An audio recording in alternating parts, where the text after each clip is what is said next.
Guys ನೋಡಿ, ನಾನು customer location ಬರೋವರೆಗೂ ಗಾಡಿ ಚೆನ್ನಾಗೇ ಇತ್ತು. ಎಂತಹ ದುರ್ವಿಧಿ, ಇದೆಂತಹ ದುರ್ವಿಧಿ.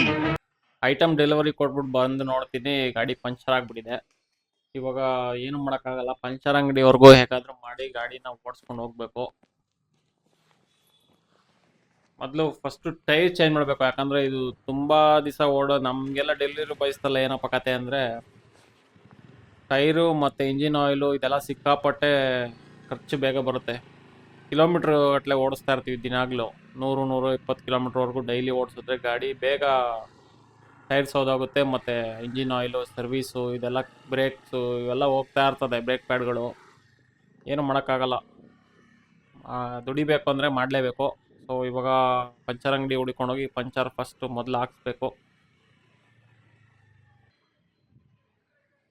ಗೈಸ್ ನೋಡಿ, ಟೈರ್ಗೆ ಅದು ಟ್ಯೂಬ್ಲೆಸ್ ಟೈರ್ ಆಗಿರೋದ್ರಿಂದ ಹೇಗೋ ಬಂತು, ಬಟ್ ಟ್ಯೂಬು ಟೈರ್ ಹೋಗ್ಬಿಟ್ಟಿದೆ, ಆಲ್ಮೋಸ್ಟು 90% ಹೊರಟೋಗಿದೆ. ಸೊ ಅದಕ್ಕೋಸ್ಕರ ಏನು ಮಾಡೋಕ್ಕಲ್ಲ, ಟ್ಯೂಬ್ ಹಾಕ್ಸ್ತಾ ಇದ್ದೀನಿ. ನೆಕ್ಸ್ಟು ಆಗಸ್ಟಲ್ಲಿ ನಾನು ಟೈರ್ ಚೇಂಜ್ ಮಾಡೋದಕ್ಕೆ ಪ್ಲ್ಯಾನ್ ಮಾಡ್ಕೊಳ್ತೀನಿ. ಯಾಕಂತ ಹೇಳಿದ್ರೆ ಇದೇ ಥರ ಪಂಚರ್ ಆಗ್ತಾಯಿದ್ರೆ ಪ್ರಾಬ್ಲಮ್ ಸಿಕ್ಕಾಪಟ್ಟೆ ನನಗೇನೆ ತುಂಬ ಕಷ್ಟ ಅದು. ಸೊ ಅದಕ್ಕೋಸ್ಕರ ಟೈರ್ ಚೇಂಜ್ ಮಾಡ್ಬಿಡೋಣ ನೆಕ್ಸ್ಟ್ ಲಾಗಲ್ಲಿ.